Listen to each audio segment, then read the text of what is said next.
should you be doing a 2-beat kick? That might have come out wrong. Are you listening? Morning, Trainiacs. Welcome to another taper unworkout day. Just 1,100 glorious meters this morning. I tell you, between a taper and just giving myself a full body shave, I am smooth and flying in the pool. In that order, that might have come out wrong. I'm gonna run with it.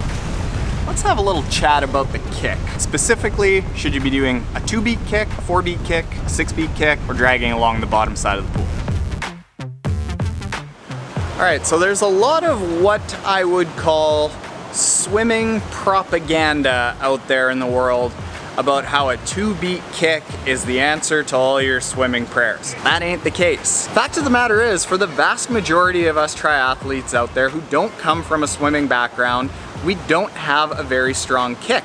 And having just one kick per leg throughout the course of an entire swim stroke cycle, that's not enough kick, propulsion, thrust, balance, buoyancy, rotation, whatever you want to call it, to be able to get our body into a good enough position. Now, before you jump all over me and you say, Taren, I've tried a 2-beat kick, it's the best thing ever. I was there myself. I drank that Kool-Aid myself. Yeah, I did, years ago. I was like 2-beat kicking right over there. But what I found is that because I needed such a strong kick to be able to get enough propulsion, because I didn't have a very strong kick, it was actually doing me damage because I was snapping my legs really hard.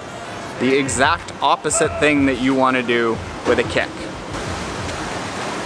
Let me finish stretching here and we'll go into the office and I'll draw this out. Something.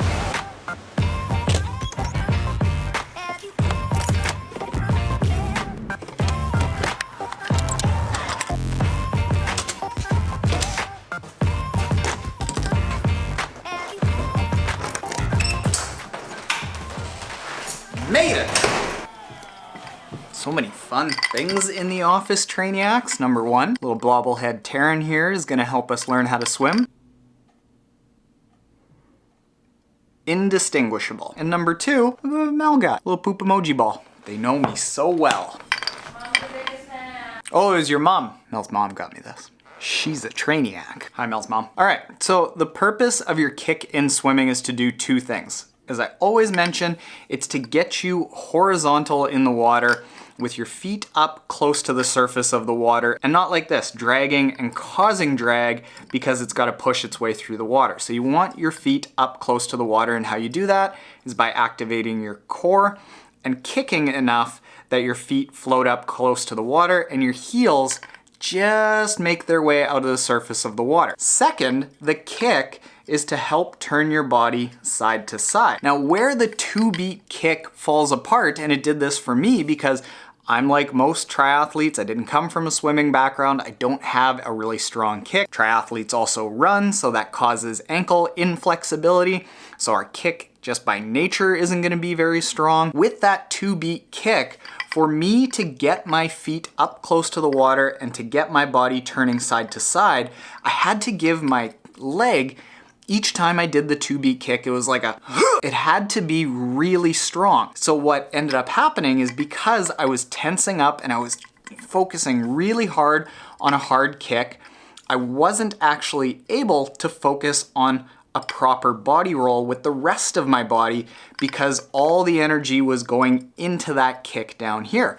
Kind of defeats the purpose of having a 2-beat kick, which in theory is supposed to make swimming easier. And if what you're doing is every time you do a kick, because you're not doing that many kicks, it has to be really strong, really forceful, really flip you around, what's gonna happen is you're actually gonna tire yourself out a little bit. And then the second thing that I found more important is because I was basically pausing and waiting for that 2-beat kick to happen, my entire upper body was basically pausing. So I'd be like, huh, with one kick, pause, pause, pause, huh, with another kick, pause, pause, pause, huh.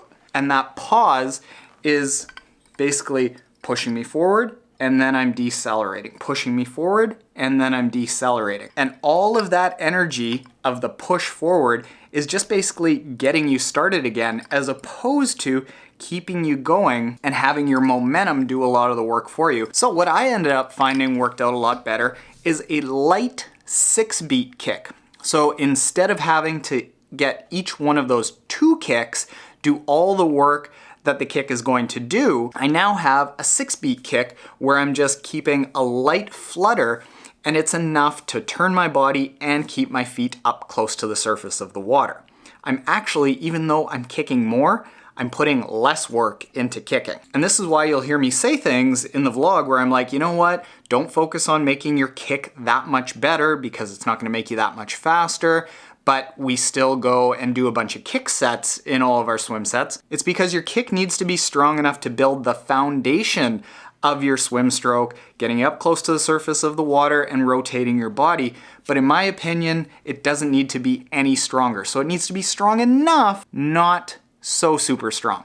Because odds are, as most triathletes, we're not gonna get it to the point of being so super strong if we didn't come from a swimming background. And there you go. Bubblehead Taren and I have to go and present well out of town, so I got a motor.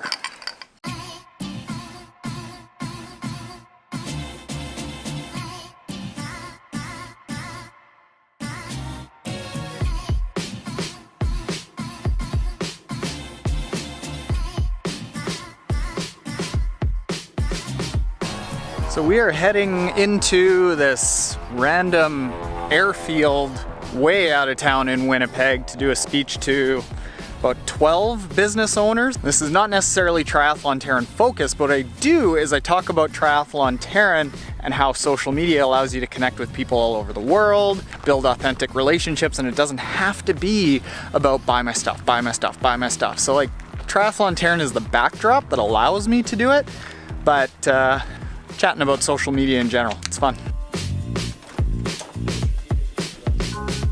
Okay, certified cameraman here. Okay, yeah.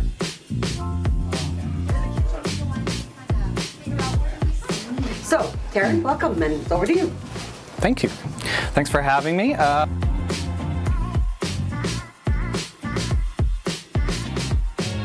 Woo, doggy. Done. That was, I think, a 2-hour presentation. At the end, they said, do you have any parting words about social media? And I said, yes, the best thing about social media advertising is that when you do it well, it's not advertising at all. It's creating actual one-on-one connections, friendships, people that you chat with, you help out. Like I've said about the Trainiacs many times before, the best part about doing this is that I feel like I've got friends all around the world. And if you approach your social media tactics as a business from the standpoint of how do I help the most people and how do I connect with the most people, then it doesn't feel like advertising and coaxing people into doing business with you. You're kind of just going through life together with your followers. And that's how I feel about you guys and gals and kids and dogs. We love dogs and goats. All right, I gotta get to another meeting in the city about more social advertising. So, all right, I'll see you all later, Trainiacs. Have a good one.